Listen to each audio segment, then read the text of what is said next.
Hola, buenas tardes a todos. Vamos a dar comienzo a la tercera charla. Yo soy José Ramón Gutiérrez, como ya sabéis, soy psiquiatra, y esta charla está hecha bajo los auspicios de la Fundación Sorapán de Rieros. Quiero recordar antes de empezar, y también lo haré un poco al final, que pueden dejar el correo en el link que está asociado con la página, ¿vale? Con el Twitter. Y un poco para que luego, si alguien quiere, pues dando el correo pueda recibir noticias, información de las próximas charlas y un poco el contenido de lo que vamos a hablar.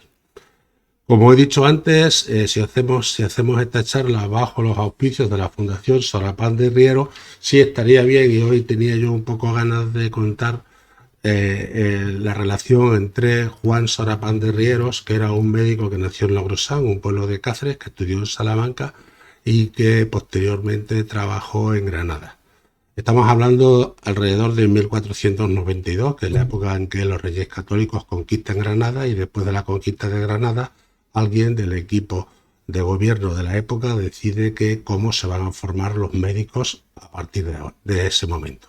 Anteriormente los médicos se formaban con el estilo árabe, que es el estilo que aparece en la película o en el libro de Noah Gordon, El médico. Es decir, cualquier persona quería aprender y se pegaba a un médico y estaba con él el tiempo necesario para ir aprendiendo. Pero a partir de ahí los reyes católicos Isabel y Fernando deciden que van a crear un sistema para que los médicos puedan aprender, que sería el equivalente a el sistema de MIR de ahora. Es decir, es la primera vez que se decide que se van a crear médicos internos y residentes para que vayan aprendiendo de una manera arreglada. Ese programa se llama el Tribunal del Protomedicato, que es cómo se forman los que van a luego a ser los médicos, y el primer director de ese programa fue Juan Sorapán de Rieros. Él, trabajando en dicha situación, se le ocurrió la idea de que tendríamos los médicos que enseñar a la población general, a la persona de la calle en aquellos momentos, toda la mayor información médica posible, y entonces él escribe un libro que se llama La medicina en proverbios, y que no es sino coger todos los refranes y todos los proverbios que había, y comentarlos. Por ejemplo, de grandes cenas está la sepultura llena. Eso quiere decir que antes de dormir habría que cenar de una manera un poco ligera y no pegarse a tracones. Y ese es un poco el esquema de las charlas, o de los comentarios que vamos a hacer ahora, ¿no? Es decir, cosas que sean más de la vida cotidiana, que no sean grandes verdades científicas, pero que sean un poco como esas verdades o como esa información científica se aplica a la vida cotidiana de cualquier persona que sufra una enfermedad mental, o cualquier persona que tenga curiosidad o que quiera saber algo sobre los aspectos un poco prácticos y cotidianos de la salud mental. Por eso lo hacemos así, en plan charla y en plan contestar a preguntas. Algunas veces en las otras charlas alguien me ha preguntado que cuál es un poco la parte más importante, o cuál considero yo que sería la parte más importante de la psiquiatría, o comentarios así sobre verdades un poco como más asentadas o más seguras, ¿no? Si yo tuviera que decir y elegir dentro de la psiquiatría, que ya dijimos que la psiquiatría estaba formada por cuatro funciones: la afectividad, que es cómo uno se siente; la lógica, el pensamiento, que es el mundo del delirio y de la inteligencia; el movimiento y un poco la planificación, ¿vale?, que es el mundo de la actividad, de la impulsividad; y un poco la percepción del cuerpo. No cómo está el cuerpo, que eso es un trabajo de médicos de atención primaria y de medicina interna y especialidades, sino cómo uno percibe el cuerpo. Pues de esas cuatro cosas, quizás la más importante sería el mundo de la afectividad. La afectividad, que se usa muchos nombres: estados de ánimo, humor y todas estas, y muchos sinónimos. La afectividad sería como el tinte de placer o de displacer que acompaña el resto de las funciones mentales que hemos dicho. Es la sensación de bienestar, es decir, de estar en este mundo con una sensación de bienestar, alegría o a veces con sensaciones de malestar, tristeza o angustia o dolor, ¿vale? La sensación más molesta del ser humano en general es la del dolor. El dolor psíquico se representa en dos maneras, la tristeza y la angustia. Entonces, la presencia de dolor, de tristeza y de angustia sería un poco lo que se acercaría más a la definición de afectividad. Yo me encuentro con un afecto bueno si me encuentro bien, si estoy contento. Las funciones por las cuales los seres humanos venimos al mundo y tenemos un sentido universal sería estar bien, tener bienestar en general, haciendo las cosas que nos gustan, por eso nos sentimos bien, que se nos van bien y que tienen un beneficio para los demás. Y eso cualquier persona, cualquier ser humano que tenga capacidad para tomar decisiones es lo que va buscando. Encontrarse bien, tener un buen estado de ánimo, una buena afectividad, un buen humor, al mismo tiempo disfrutar de eso, hacerlo bien, es decir, me siento bien y lo hago a gusto, que sería el no estar quemado con la situación, trabajar a gusto, vivir a gusto, ser padre a gusto, ser hijo a gusto, ¿vale? Hacerlo bien y luego aparte de eso que hacemos beneficie un poco a los demás. Dentro de ese esquema, que es el de la regulación de la afectividad, es lo que ahora un poco en psiquiatría está tan de moda y que todos los psiquiatras casi siempre hablamos, que es la regulación del estado de ánimo, del humor o de la afectividad, que es lo que se llama la regulación emocional para resumir en general, ¿vale? Esa sería la parte más importante, estar emocionalmente bien y que luego cada uno de nosotros seamos capaces de regular lo que hacemos, lo que pensamos y lo que sentimos o lo que nos hacen los demás para encontrar ese bienestar. Tenemos una pregunta. Sara HHX5 dice: ¿el ruido mental se puede calmar sin la mediación con el tiempo? El ruido mental se puede calmar sin la mediación con el tiempo.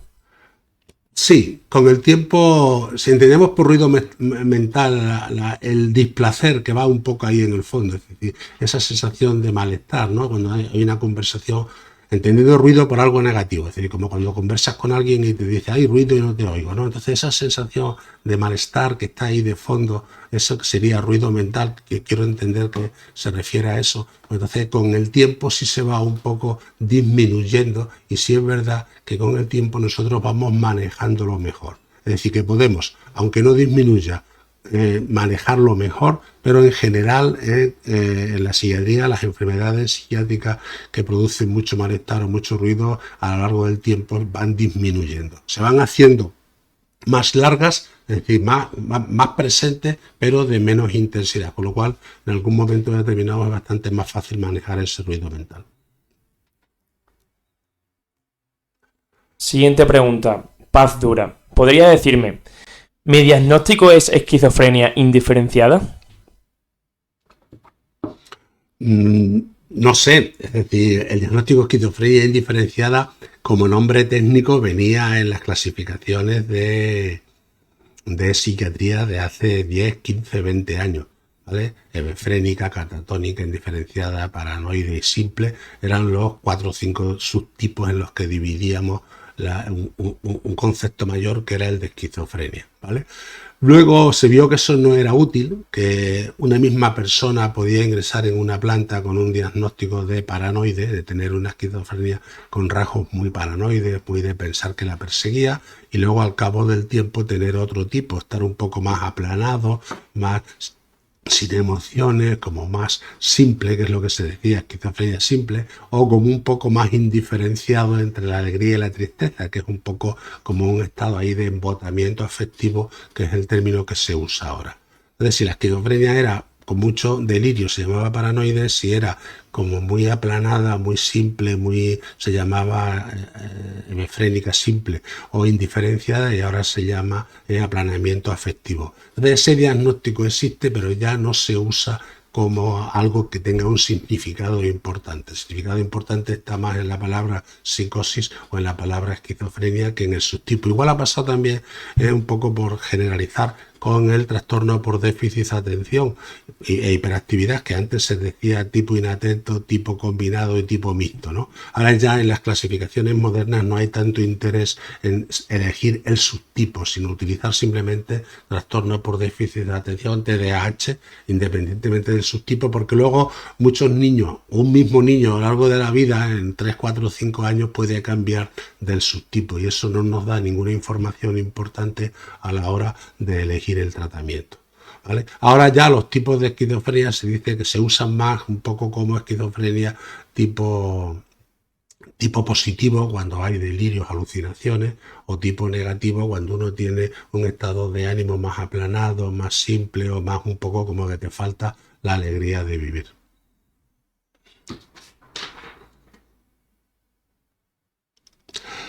La otra, sí, volvemos un poco hasta que volváis a hacer otra pregunta, volvemos un poco a la regulación emocional como una parte importante de lo que es el proceso de manejarse en la vida cotidiana.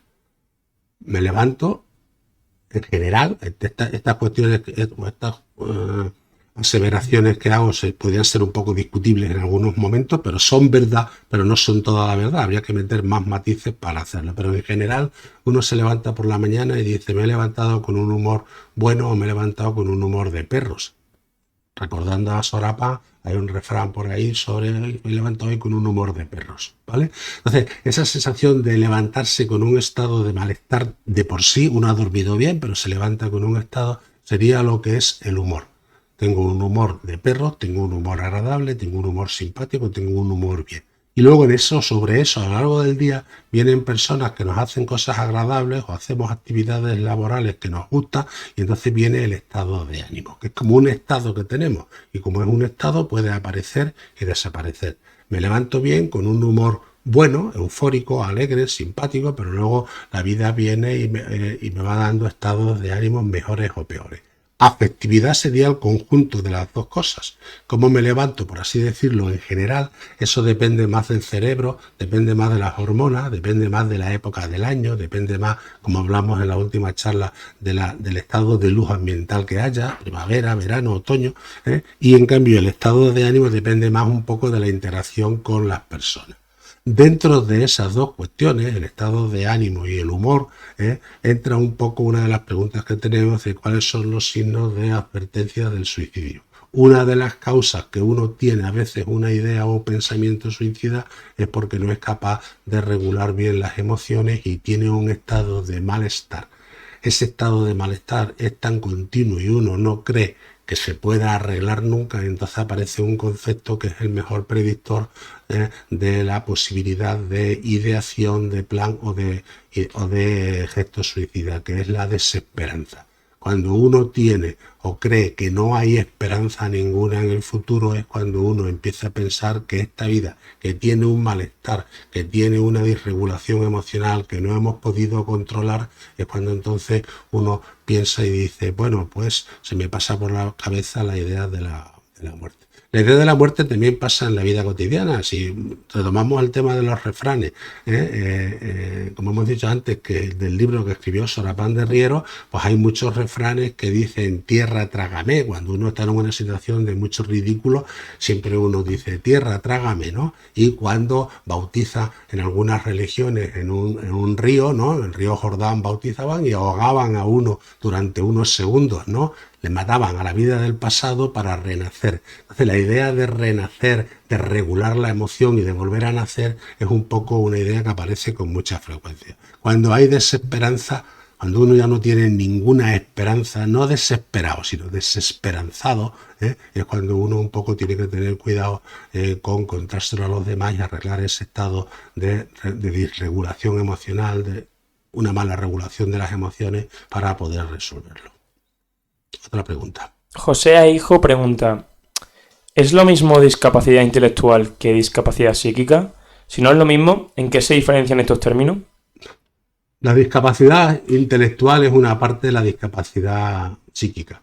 La discapacidad intelectual es cuando uno tiene dificultades en la inteligencia. Inteligencia en general no es que te midan en un test, no, sino es un concepto más general que es la capacidad para adaptarse a situaciones nuevas. Es encontrar soluciones a los problemas que se nos van planteando. Esa sería la discapacidad intelectual o intelectiva. La inteligencia, como hemos dicho antes, forma parte de una de las 4 grandes patas de la psiquiatría, que son las emociones, la inteligencia y el pensamiento que van juntas, las motivaciones, que son los impulsos, y la percepción del cuerpo. Cuando hablamos de discapacidad psíquica, nos referimos al conjunto de las 4. Cuando hablamos de discapacidad intelectual, nos referimos más a la valoración de esa capacidad para adaptarse a situaciones nuevas, que es lo que se define en general con inteligencia. ¿Vale? Y que luego se ha estudiado mucho, se han creado test para poder medir de una manera aproximada, ¿no?, la inteligencia y poder comparar en unas personas con otras para actividad laboral, para entrar en el ejército, ¿vale? Los test de inteligencia tuvieron un gran desarrollo para la selección de soldados entre los marines y entre los cuerpos de soldados cerca de la Segunda Guerra Mundial. A partir de ahí se usaron y luego ya se ha generalizado. Inteligencia no es lo que mide el test. Aunque hay gente que pensaba que era eso, inteligencia es la capacidad para adaptarse a situaciones nuevas. Y eso es discapacidad intelectual. Discapacidad psíquica es eso y todo lo demás, la vida psíquica en general. Otra pregunta. Piso de apoyo CRPS. Buenas. Me gustaría preguntarle por el PAS. Las personas altamente sensibles. Desde que conozco su existencia, me siento comprendida, ya que experimento una sensibilidad muy alta en lo que siento, cómo entiendo la realidad, luces, ruido, etc. Sé que hay mucha controversia con este tema y querría conocer su opinión profesional. Muchas gracias.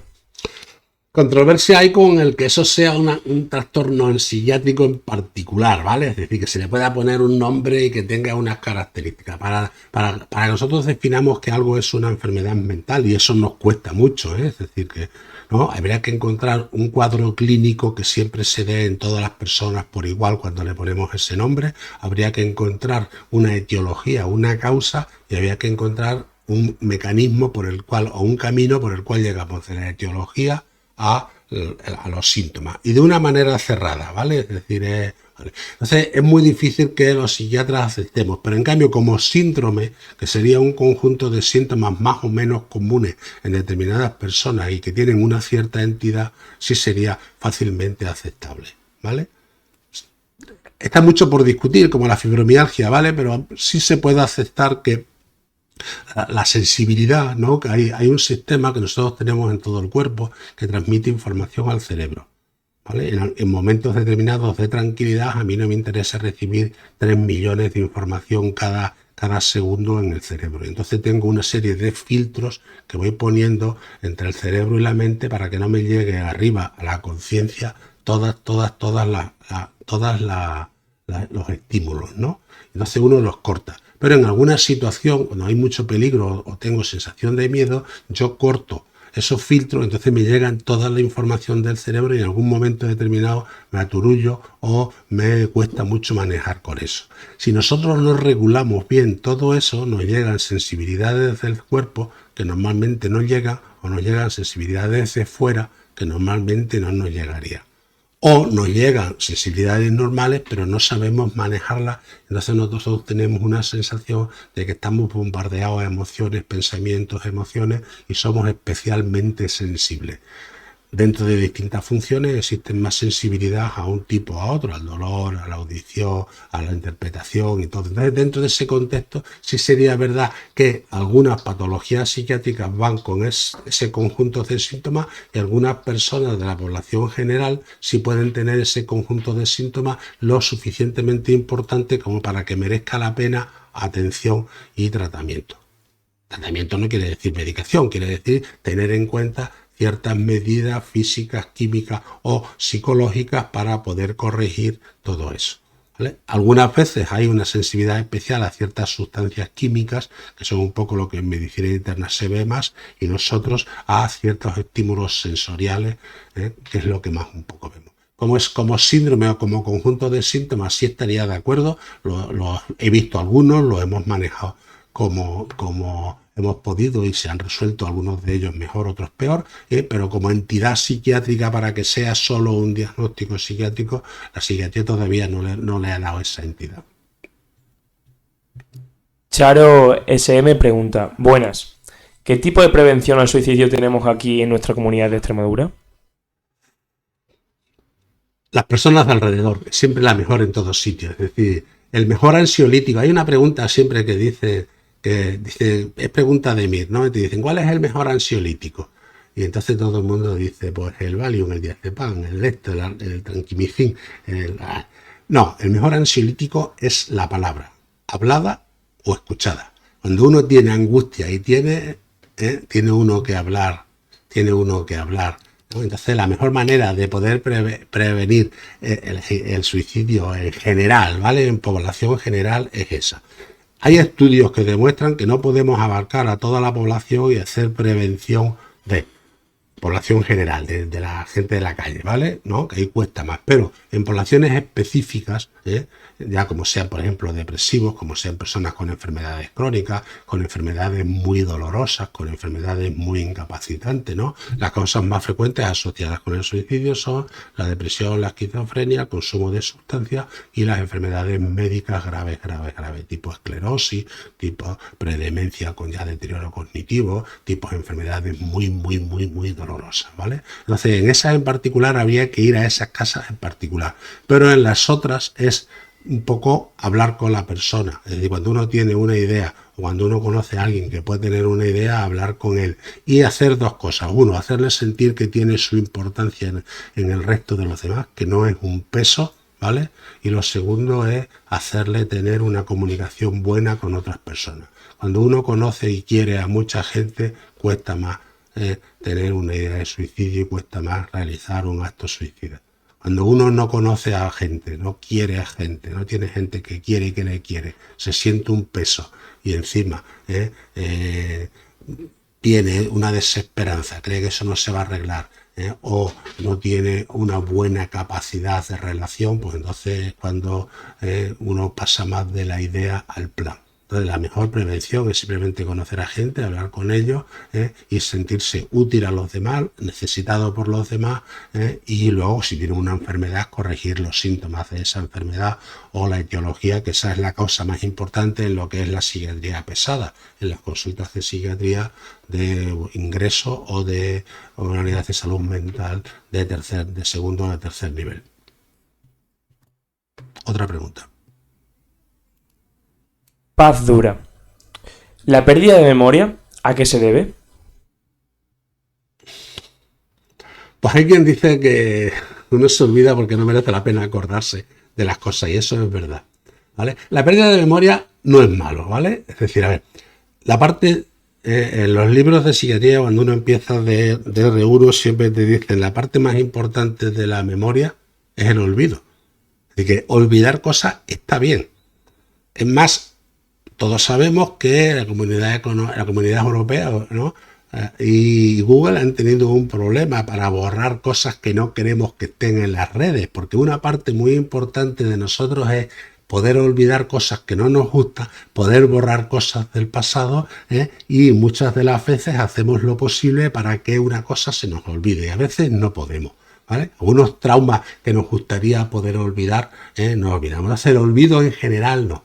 Otra cosa diferente es la pérdida de memoria asociada a enfermedades como la demencia o como los deterioros cognitivos por lesiones cerebrales, ¿vale? Entonces lo que se hace es porque se rompen unos circuitos cerebrales que son los que mantienen la memoria. El tálamo, que es una parte del cerebro, está muy ligada al procesamiento de las memorias, ¿no? Se guarda en determinadas zonas del cerebro, no sabemos bien en qué mecanismo se guarda, pero dieron un premio Nobel a Erich Kendall por demostrar cómo un gusanito era capaz de manejar la memoria, que era la aplisia, ¿no? Es decir, se dedicó toda la vida a ver. Entonces sí hay un soporte cerebral de esas cuestiones de memoria. Luego sí sabemos que cuando hay cosas que nos gustan, nosotros aumentamos una carga afectiva y sabemos que hay luego una serie de reglas mnemotécnicas para aprenderse cosas. Por ejemplo, una de ellas es la poesía, ¿no? Es Es decir, cuando uno se aprende las cosas en forma de poesía, pues es más fácil acordarse y sin tener que hacer esfuerzos. Con 100 cañones por banda, viento en popa toda vela, no corta el mar si no vuela un velero bergantín, ¿no? O la lista de los reyes godos, o la lista de los profetas, o sea, Joel, Amós, Miqueas, Nahum, Abacúa, Ageo, Sofonías, Zacarías, Malaquías. Si uno va metiendo todas esas cosas, a la memoria siempre se le ha criticado mucho y es una de las partes más importantes que uno tiene, ¿vale? Lo más importante que uno tiene es cuando se levanta por las mañanas, me miro al espejo y digo, soy yo y estoy aquí. Es decir, me acuerdo hoy de quién era ayer. Entonces, la memoria es una parte muy importante que sí debemos cuidar. Existen algunas alteraciones cerebrales que son enfermedades en las cuales se rompen ciertos circuitos cerebrales que no digamos, se deterioran, que no permiten acordarnos. Y luego existe una carga emocional, cosas que nos gustan, emociones, que ya nos guardan para toda la vida, la primera comunión, el primer amor, el primer sueldo que nos gana, la primera vez que hacemos cada cosa, se fija como mejor porque luego la recordamos. Entonces, la mejor manera para mantener la memoria es repetir las cosas. Lo que queramos mantener, repetirlo y hacer muchas repeticiones y hacer ejercicios de memoria. Aprenderse listas de cosas no inútiles, ¿no? Pero que sean importantes, pero que uno se obligue a manejarlas, a hacerlas, ¿no? Es decir, no es, me acuerdo de 8 de 10 cosas, no, de las 10 y además en el mismo orden. O sea, Joel, Amós, Miqueas, Nahum, Abacúa, Ageo, Sofonías, Zacarías y Malaquías. Estaré casi al borde de la demencia y seguiré acordándome de la lista de el 8 de los 10 de los 12 profetas menores que aprendí cuando era chico en la escuela. Sara HX5 pregunta, ¿es normal que cuando tomas medicación psicológica te hace olvidarte de palabras, cosas, etc.? No, no es normal, pero sí es posible. La mayoría de los psicofármacos no suelen dar eso, ¿vale? Pero algunas benzodiazepinas, estamos hablando de eso de el alprazolam, ¿no? El tranquimicin o el diazepam, sí producen un enlentecimiento de la memoria de evocación. Por ejemplo, yo ahora que estoy haciendo esta charla, ¿no? Si hubiera tomado benzodiazepina, sí tendría un tiempo de latencia un poco más largo. Y si soy profesor, me cuesta a veces acordarme de algunas palabras un poquito más, ¿vale? Existe luego otro medicamento que también lo produce a veces, ¿no? Que sería el topiramato. Topiramato, diazepam y alprazolam son de los que más se asocian porque como son tranquilizantes y ansiolíticos, quitan un poco ese interés, te falta la motivación y a la larga uno tiene más dificultades para recordar palabras que otras veces había recordado con facilidad o que tiene uno ahí un poco en la punta de la lengua, ¿no? También hay luego otros factores, ¿no? Haber dormido, cierta... Vamos, ¿no? No es verdad que los rabos de pasan mejor en la memoria, pero sí es verdad que existen algunas hierbas o algunos productos como el ginkgo biloba que sí parece ser que favorece la recuperación, la capacidad para recordar cosas. Antes se decía que cuando se estudiaba por la noche se acordaba las cosas peor cuando se estudiaba por la mañana. No es verdad. Y al cabo de mucho tiempo después, a los 10 años después de haber aprobado un examen estudiando por la noche, en plan estudio, ¿vale? O por la mañana, la cantidad de memoria, de palabras que uno es capaz de recordar o de ideas es la misma en un sitio o en otro. Lo bueno es saber qué tipo de persona es uno, si es una alondra de las que se levanta a las 4 de la mañana para estudiar o es un búho de los que se acuesta a las 4 de la mañana porque ha estudiado por la noche. Entonces, unos tenemos más facilidades para una cosa, otros tienen más facilidades para otra, ¿no? Calambrito LR dice, buenas tardes a todo el equipo de la FSR. Quisiera preguntar al doctor Gutiérrez acerca de cuáles son los elementos nucleares del TDAH, para distinguirlo de una persona meramente inquieta, activa o distraída. ¿Cuándo es preciso tratarlo? ¿Es necesario tratarlo de por vida? Elementos nucleares del TDAH, pues 2. 1. Incapacidad para inhibir la respuesta. Estoy ahora mismo hablando con vosotros y en un momento determinado alguien al otro lado de la cámara se mueve, eso es un estímulo. Yo, como buen animal vivo, tengo que estar pendiente de los estímulos, puesto que algunos de ellos pueden ser amenazantes, una serpiente de cascabel, un lobo, un águila Es decir, miles de animales están. Estar pendiente de los estímulos externos controlados, hemos dicho antes, está bien, pues entonces yo miro a ese estímulo, lo analizo rápidamente, veo que no tiene importancia y vuelvo otra vez a mirar a la cámara. Y un estímulo produce en mí una respuesta, pero yo, una vez que hago un milisegundo y miro, la bloqueo y sigo. Un TDAH verdadero, puro, en teoría, el de libro, no sería capaz de hacer eso. Al ver cualquier estímulo, se enrolla con él, sigue, le mira, incluso se levanta, habla, va y se está distrayendo continuamente con cualquiera de los estímulos. No es capaz de bloquear esa respuesta que le ha producido esa cosa que le ha llamado la atención. ¿Vale? Eso se produce por una alteración en dos núcleos, uno que está aquí en el dorso lateral, aquí a este lado, y otro en el ventromedial, en la zona del cerebro que está encima de la órbita. Encima de los ojos hay una parte del cerebro que es el cerebro prefrontal, pues en eso. Ese sería un núcleo, una zona nuclear. Soy incapaz de bloquear la respuesta a los estímulos. Y la otra cosa sería que soy incapaz de retrasar la acción. Se llama delay aversion, que es tener aversión, es decir, no gustarme nada, dejar las cosas para mañana. A un niño TDAH puro se le dice, te comes ahora 2 chupachú, o si no, si te esperas 2 horas te doy 7. Pues se come los 2 chupachús ahora, porque no es capaz de dejar para mañana o para dentro de un rato. Entonces la incapacidad para inhibir la respuesta y la aversión a retrasar las cosas serían los dos elementos clave de los TDAH. ¿Vale? Hay que tratarlos, sí, si esos dos elementos merman la autoestima del niño. Y si un niño tiene esos dos síntomas, pero vive bien, le llaman los amigos, le invitan al cumpleaños, juega al fútbol, los profesores no le llaman la atención, no están siempre pendientes de fulanito, fulanito, y su madre por la tarde no está Juanito, Juanito, Juanito, pues entonces resulta que sí hay que tratarlo porque, no hay que tratarlo porque no le está incapacitando. Entonces tiene que tener esos dos elementos y tiene que producirle una disminución de la autoestima o de un poco una repercusión escolar importante. ¿Había que tratar de por vida? No. Es una cosa que hay que ir decidiendo cada 2 o 3 años en el eso. La mayoría de las veces se trata hasta los 14, 15 y 16 y eso es como bastante seguro que hay que hacerlo, pero a partir de los 16, 17 y 18 ya esos dos núcleos han madurado y si esa persona es capaz de controlarnos, no hace falta seguirle tratando. Se puede tratar, ¿vale? Sí, se puede tratar hasta los 20, 25, 30, 35 años, ¿vale? Y se puede también tratar un tiempo, dejar de tratar y luego volver a tratarlo. No estamos hablando solamente de tratamiento de medicación, que es lo que principalmente se usa en el TDAH, sino también de mecanismos de memoria, mecanismos de atención y mecanismos de estimulación cognitiva neurocognitivas para poder mantener un poco esos dos mecanismos a raya. Elvira Prieto pregunta, buenas tardes. Respecto al TDAH,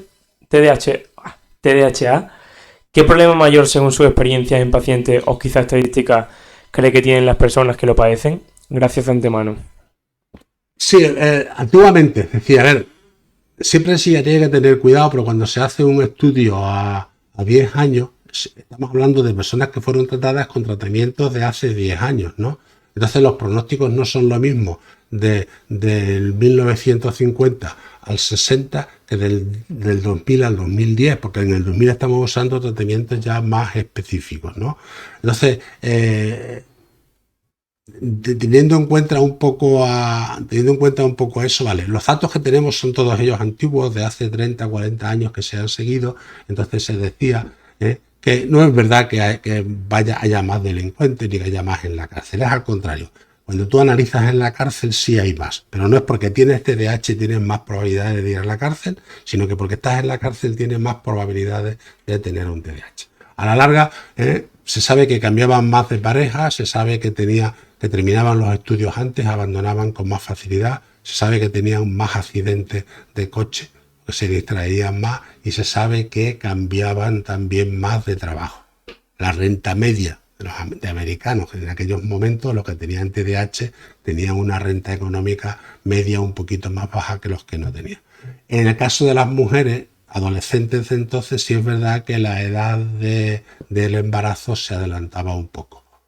Es decir, que las personas, las niñas que tenían TDAH tratadas en aquellos años tenían luego unos embarazos más precoces y había más riesgo de embarazo precoz.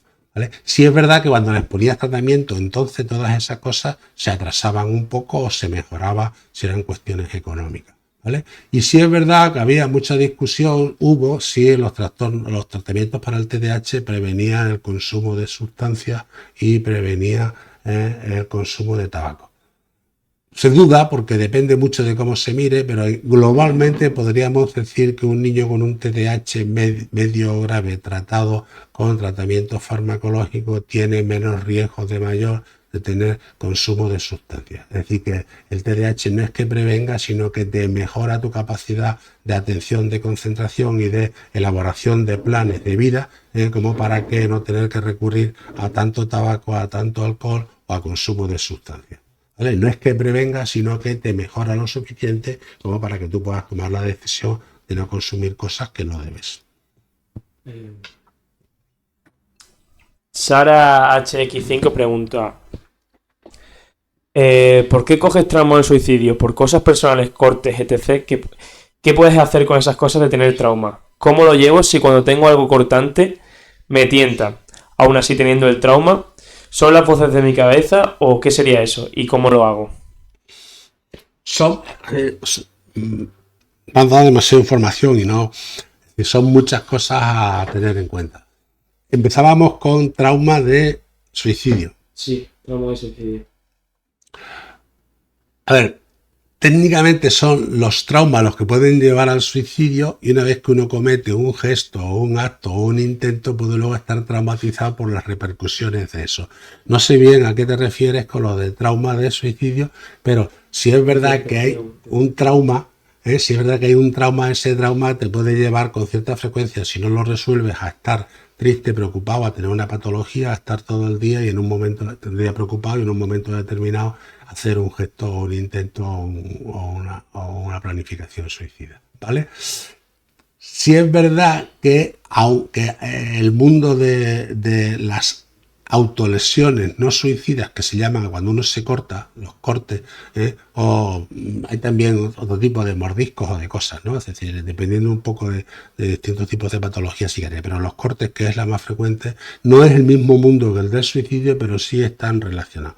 Cuando uno se autolesiona sin intención de suicida, ¿vale? Es simplemente un poco por dos maneras principales. Una, para quitarse la sensación de malestar que uno tenemos. Hemos empezado la charla diciendo que la parte más importante es sentirse uno bien, tener un cierto bienestar, tener una sensación de equilibrio general, de bienestar general. Entonces, esa parte buena, ¿vale? Cuando no lo tiene, uno tiene un dolor que no es muy soportable o insoportable, el corte, el dolor psíquico, se resuelve un poquito si uno se hace autolesiones, ¿vale? Eso se da en niños que nacen con discapacidad, niños que nacen con ceguera y disfunciones cerebrales importantes, en los cuales se autolesiona porque el cerebro, cuando recibe el dolor, tiene una cierta sensación de reorganizarse.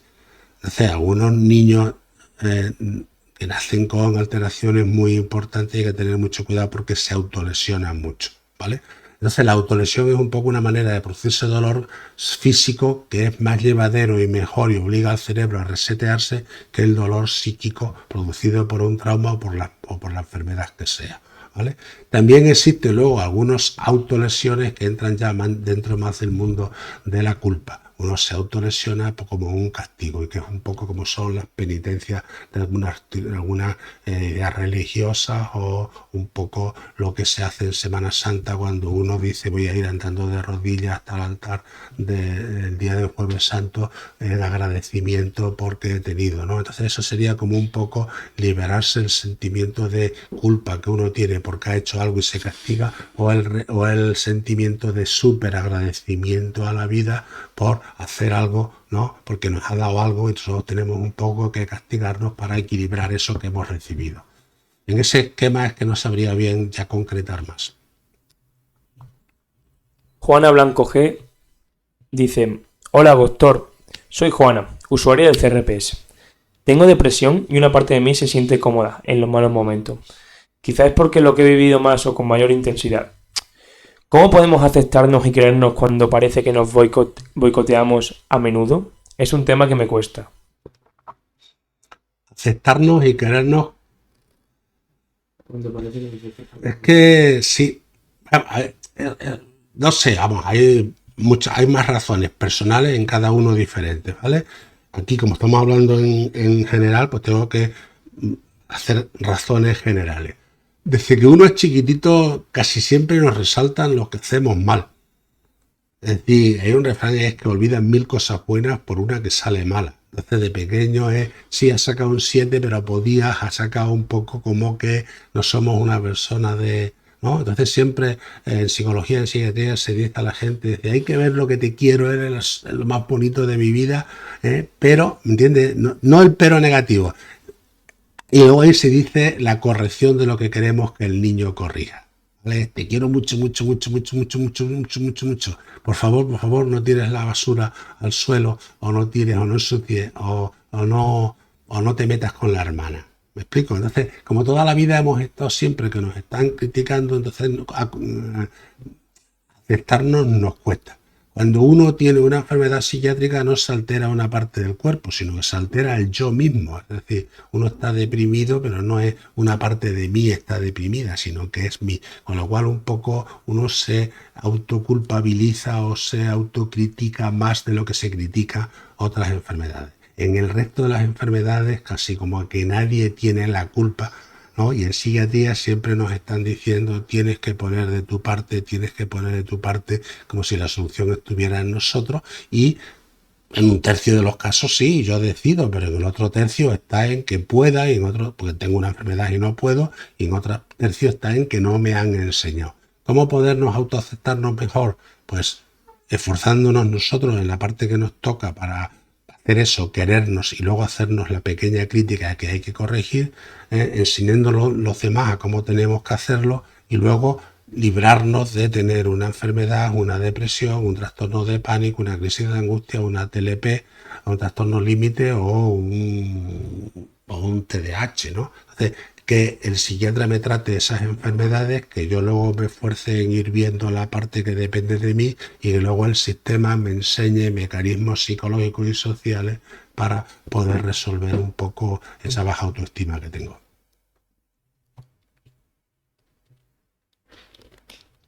Charo SM.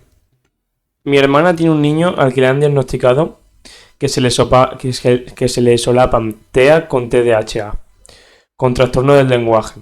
¿Qué consejos me darías para que pudiera trabajar con él? El solapamiento entre trastorno del espectro autista y el trastorno por déficit de atención y el trastorno del lenguaje se da con bastante frecuencia.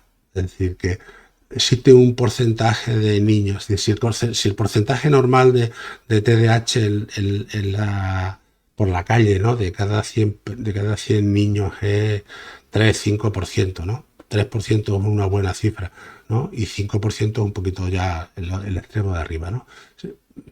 Si entre 3 y 5% en la población general, en la población de niños con autismo, se da hasta el 15 o el 20%. Es decir, que el hecho de tener un trastorno del espectro autista predispone a que se tenga también un TDAH. Y el tener las dos cosas predispone a que haya otro trastorno del desarrollo. Unas veces se llaman dislexia, otras disgrafía, otro trastorno de la coordinación motora. Vale, el conjunto de todos ellos hace que eso sea un trastorno del desarrollo múltiple porque tiene 3 partes y complejo porque están muy implicadas. La parte más interesante es la de complejo. Cuando se tiene un TDAH, un TEA y un trastorno del lenguaje, no se tienen las 3 cosas por separada una al lado de otra, sino que esas cosas van juntas y se relacionan de una manera bastante compleja. ¿Vale? ¿Qué hay que hacer en cada momento? Tratarla que en cada momento sea la que más define el malestar.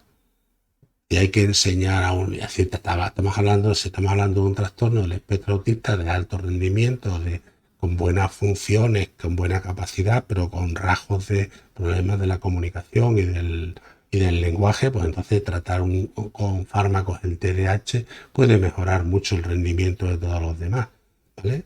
Hacer a un niño con un trastorno del espectro autista que aprenda a manejarse bien y a comunicarse con pictogramas, ¿no? Si no es, o con un sistema de lenguaje adecuado, o con una interacción social de mirar a los ojos y de interactuar mejor, hace que su TDAH también se mejore. Mejorar cualquiera de las tres cosas conlleva una mejoría de un poquito de las otras, pero globalmente habría que ir a la parte más importante, es decir, que aunque uno tenga las tres cosas, habría que decir si es un TEA-TDAH, trastorno del lenguaje, si es un TEL, que es trastorno del lenguaje específico, si es un TEL-TEA TDAH, o si es un TDAH TEL-TEA, o si es el orden en que está en función de la gravedad, y centrarnos en las medidas propias del que sea más grave o discapacite más de los tres, con algunas pequeñas medidas para los otros, ¿vale? Es decir, los TDAH en los niños con trastornos del espectro autista mejoran igual que con el tratamiento farmacológico,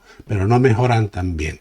Es decir, si en condiciones normales mejora el 70%, es decir, se supone que 100 niños con TDAH los tratamos y entre el 70 y el 85% mejoraría. Pero no al 100%, sino al 85, al 70-85%. Es decir, se mejora el 80% de los niños en un 80% de los síntomas. No todos los síntomas los mejoramos, pero sí el 80%, y no todos los niños, pero sí entre el 70 y el 90. 80 es una cifra buena. Por eso hay que hacer intentos y algunas veces los que no van bien hay que probar con otra técnica de tratamiento. Da lo mismo que sea medicación, psicoterapia cognitiva o que sea educación escolar, ¿vamos? Piso de apoyo CRPS. ¿Qué es un síndrome y en qué se diferencia de una enfermedad como tal? Muchas gracias por su respuesta. Un síndrome es un conjunto de síntomas que van juntos con bastante frecuencia. Por ejemplo, un síndrome tusígeno es cuando toso, echo esputo y al mismo tiempo pues tengo fiebre. Por ejemplo, eso sería el síndrome neumónico. Tengo una sensación aquí de ocupación en el pulmón, toso y echo unos moquillos verdes y luego aparte de eso tengo fiebre. Ese sería el síndrome de la neumonía, ¿vale? Entonces, un síndrome es un conjunto de síntomas. La fiebre, la temperatura alta es un síntoma, que algunas veces va sola, ¿vale? Pero que la mayoría de las veces va acompañada de otras cosas. Entonces, cuando va sola y uno tiene dolor de cabeza o tiene sensación de la cara roja y todas esas cosas, y sin encontrar ningún motivo, se llama un síndrome febril, aumento de la temperatura, enrojecimiento de la cara y sudoración, poco más, ¿vale? Pero cuando eso va con algunas cosas, se llama síndrome cuando un conjunto de síntomas van siempre o casi siempre juntos de la misma manera. Y además podemos reconocerlo, ¿vale? Pueden ir las cosas por separadas, pero cuando se juntan eso sería un síndrome. Síntoma, síndrome. Y enfermedad sería cuando a ese síndrome se le encuentra una causa y siempre es la misma. Eso se da mucho en las enfermedades en medicina interna porque el síndrome neumónico va asociado con una neumonía, se sabe que es la causa, presencia de un germen en el pulmón que no se elimina cuando uno tose, sino que se queda allí y entonces infecta las células y crea una condensación que se llama neumonía. En psiquiatría no tenemos ninguna enfermedad clara en la cual el síndrome depresivo, conjunto de tristeza, apatía, desgana, malestar, problemas del sueño, falta de apetito, tenga siempre una misma causa. Existen múltiples causas para cada uno de los síndromes que tenemos. El síndrome de ansiedad, el síndrome ansioso se produce por múltiples causas. Y si yo le digo a un paciente mío, tienes un síndrome depresivo, no puedo predecir cuál es la causa de. Tengo que hacer tres cosas. Ver que tiene el síntoma, ¿vale? Ver las posibles causas, porque son diferentes independientemente de que sea deprimido, y luego ver los posibles tratamientos, que también son bastante diferentes. Aunque tienen muchas cosas en común, ¿no? Los tratamientos para la depresión siempre son antidepresivos, pero a cada persona le va bien un antidepresivo distinto. Y el que yo le diga a alguien tienes un trastorno depresivo mayor recurrente, no quiere decir que tenga que tratarle con fluoxetina a la fuerza, ni con paroxetina, ni con sertralina. Las capacidades para elegir dependen más del gusto del paciente y del conocimiento del psiquiatra que del síndrome. Mientras que para la diabetes es bastante más fácil, depende más de la insulina, ¿no? Es decir, hay distintos tipos, pero el tipo de tratamiento siempre es el mismo. Tienes la glucemia alta e insulina. Piso de apoyo CRPS. A veces creo que mi diagnóstico no abarca todo lo que tengo. Mi psiquiatra no quiere seguir investigando porque considera que hay pacientes que se sienten peor al conocer su diagnóstico. A mí me ayudaría a entender mejor qué me sucede y poder abordarlo de forma concreta. ¿Qué me recomienda hacer? Gracias. Pues que insista a tu psiquiatra, ¿no? Y que le convenza al psiquiatra para que él acepte y te explique lo que tú crees que es bueno para ti. La consulta de psiquiatría, de manera simple, sí, en plan de esquema, siempre un paciente llega y le dice al psiquiatra 5 peticiones de actuación y el psiquiatra dice, pues de esas 5 yo creo que la mejor es esta. O un psiquiatra le dice al paciente, después de escuchar todas las cosas, 5 posibilidades y el paciente dice, pues yo creo que la mejor es esta. ¿Vale? No tenemos tanto como 5, la mayoría de las veces viene el paciente y pide 2 o 3 cosas y nosotros decimos esta es la mejor, o pide información, o decimos de las 3 cosas que pide esta, o a nosotros decimos te damos esta información, esta o la otra y tú dime cuál quieres. Es simplemente un problema un poco de consulta. Si el psiquiatra no cuenta algo, no dice algo, no cuenta toda la razón, o toda la información o todo lo relacionado con un diagnóstico, hay siempre que pensar que sus razones o sus motivos tendrá y hay que preguntárselos, ¿no? Y si un paciente quiere saber todo lo relacionado con su diagnóstico, también siempre se acepta que sus razones y sus motivos tiene y que nosotros debemos intentar resolverlos y satisfacerlos. Quizás no todos de golpe, quizás no todos en un momento y que ya quizás haya que hacerlo de una manera progresiva, ¿no? Pero si alguien quiere saber, pues tiene que preguntar las veces suficientes de la manera adecuada para que el psiquiatra le diga lo que él quiere saber o le diga las razones por las cuales no se lo puede decir, que también un poco hay que confiar a veces cuando un psiquiatra no quiere decir algo en esperar. Si yo pido una resonancia y me dicen por qué la pido, pues puedo decir cosas muy leves o cosas muy graves. Tener que dar esa información sin estar seguro a mí me cuesta. Es mejor la pedimos, alguna razón habrá para que yo me quede tranquilo, para encontrar algo, pero no vamos a hacer un repaso a todo lo que puedo encontrar porque algunas veces no se va a encontrar nada. Entonces hay que hacer un poco eso, esa confianza, preguntar, repreguntar y confiar en que si el psiquiatra pone pega, sus razones tendrá, pregúntasela. En lo relativo al estado de ánimo, tristeza, angustia, apatía, ¿a partir de qué punto se podría considerar enfermedad mental y no simple malestar emocional? Pues la tristeza es normal y la depresión es anormal, ¿vale? Es enfermedad. Entonces se dice, ¿cuál es la definición de depresión? Pues tristeza patológica. ¿Cuándo decimos que una tristeza deja de ser normal y empieza a ser patológica? Pues no es una línea fija para todo el mundo, ni todos los días es la misma. Depende mucho de las circunstancias en las que estemos, pero en general se acepta que una tristeza es patológica cuando es muy, muy, muy, muy, muy, muy intensa, ¿vale? La sensación de vacío que uno tiene por dentro es muy, muy, muy grande. No tiene nada que ver con lo que ha perdido, ¿vale? Con el objeto perdido, con la situación perdida, o cuando no viene a cuento. No viene a cuento quiere decir que no es lo lógico en la situación en la que uno está. Por ejemplo, no es normal ir uno a un entierro y estar con una euforia cantando y vestido de azul, de verde, de amarillo, ¿no? Es decir, entonces esa situación sale del contexto. O cuando uno tiene una pérdida de alguien o de algo y cuando uno pierde un trabajo y está uno un año después con la sensación esa de vacío por dentro, ¿no? Cuando eso tiene que durar un tiempo, ¿vale?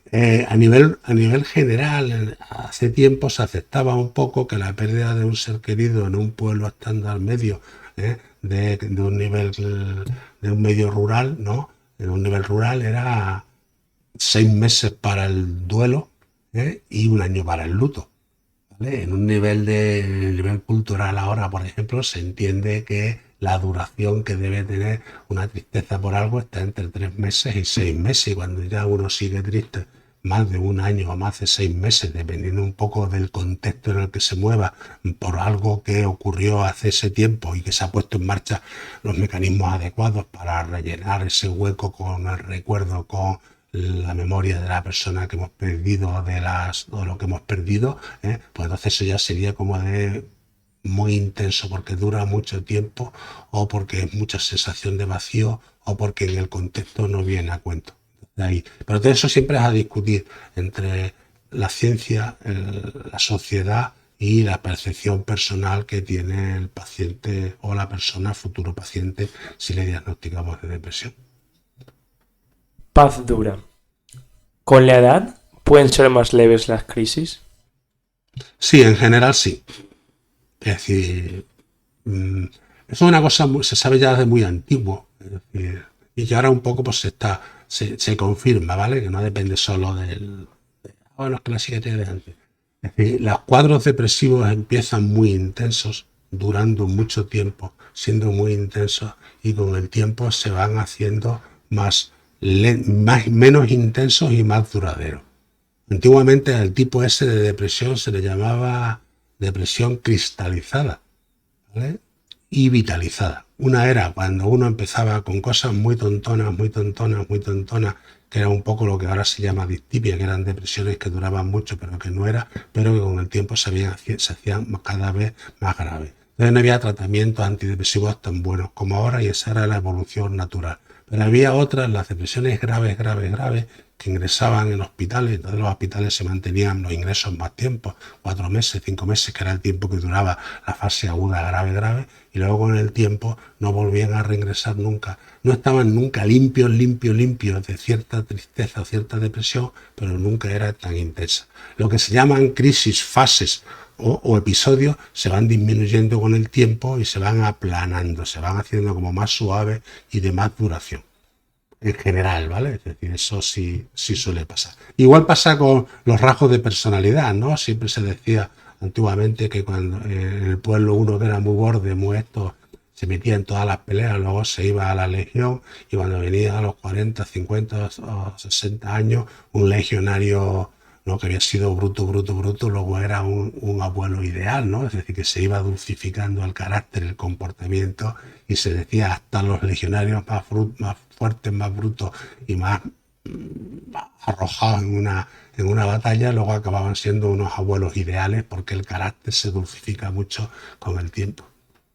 El carácter se dulcifica con el tiempo y con el embarazo, digamos con la maternidad, no con el embarazo. Cuando una persona que tiene un carácter fuerte así, pum, pum, pum, pum, se queda embarazada, da a luz, tiene un niño y se le dulcifica, vuelve luego al trabajo 5 o 6 meses después y el número de veces que te dice cariño o que te dice sí, lo que tú quieras, es como mucho más, porque claro, como ha tenido que estar aguantando por las noches todas las cosas, se le ha hecho mucha más capacidad, ¿vale? Eso se da en las mujeres principalmente, pero también se da en los hombres sensibles, ¿no? Es decir, al niño, ¿no? Es decir, que tienen que estar con él y se acaba dulcificando mucho el carácter, ¿no?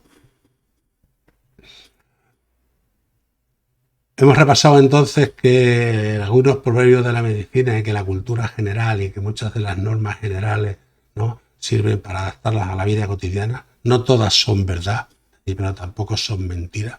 Y no es verdad que todos los refranes lleven razón, porque siempre hay un refrán que dice a quien madruga Dios le ayuda, pero hay otro que dice no por mucho madrugar amanece más temprano, ¿vale? Los refranes tienen la peculiaridad de que siempre que hay uno a favor de una cosa hay otro en contra. Y entonces también hay un propio refrán que dice hombre refranero, hombre puñetero. Es decir, siempre que alguien te responde con un refrán tiene. Eso siempre es un tira y afloja en una báscula, que es un poco la vida cotidiana, ¿vale? En las enfermedades psiquiátricas en general pasa lo mismo. Cuando uno pone peso en un lado es a costa de que la otra parte se levante. Siempre que hacemos algo en un sentido puede perjudicar en otro. Y esa es la parte más importante que un psiquiatra y una persona que sufre de una enfermedad tienen que hacer. Equilibrar los efectos secundarios, equilibrar las posibilidades riesgos a medio y a corto plazo. No decir yo no tomo medicación, no decir yo sí me la tomo, pase lo que pase, no. Es decir, y saber un poco que los tratamientos hay que mantenerlos, los psicológicos, hay que acudir a las consultas de psicoterapia con el tiempo, con la repetición. Ya he dicho antes que una de las partes más importantes de la memoria y de la vida psíquica es la capacidad para repetir. Repetimos muchísimas veces a un niño chico, mamá te quiere mucho, papá te quiere mucho, eres lo más importante, y eso le crea una sensación de autoestima muy buena. Si no se lo repetimos veces, no. Entonces hay que estar ahí un poco evaluando, repitiendo y manteniendo. Eso se llama perseverancia. Uno de los rasgos más importantes de la resiliencia, que es la capacidad para enfrentarse a situaciones malas, es la perseverancia.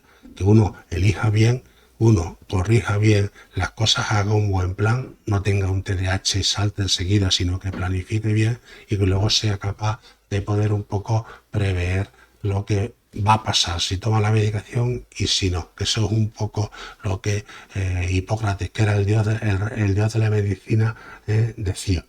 Los dioses de la medicina se llaman Jano. Jano es un dios que tiene dos caras, una que mira para adelante y otra para atrás. Porque una cosa es importante de dónde venimos y otra cosa importante son el sentido de la vida, es decir, las metas. Equilibrar esa balanza de una manera adecuada en qué tenemos que arrastrar del pasado y qué estamos deseando soltar para llegar a un futuro es un poco el equilibrio. Para eso los refranes, la experiencia, el probar. Y no se nos olvide que cada persona es un mundo y cada día esa persona, según su estado de ánimo, puede cambiar. Puedo tener siempre el mismo temperamento, puedo tener siempre un carácter más o menos parecido, puedo tener siempre un humor más o menos bueno cuando me levante. En algún momento determinado esas cosas sean. Cuando veo que mi estado de ánimo se está estropeando por algo, o me voy, me lavo las manos y luego vuelvo, o me pongo a pensar un poco cómo tengo que corregirlo para que no siga evolucionando de esa manera negativa. Y esa es la parte subjetiva que tiene que hacer el paciente. Por así decirlo y simplificando mucho, ¿vale? El estado de ánimo depende un poco más de la persona o del paciente y el humor depende un poco más del psiquiatra y de los tratamientos cognitivos y farmacológicos.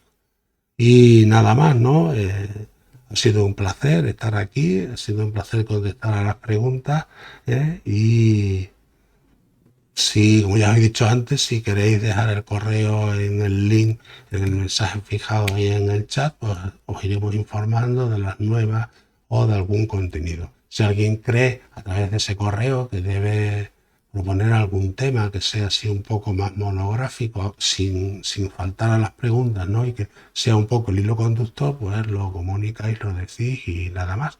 Muchas gracias a todos y hasta otro día.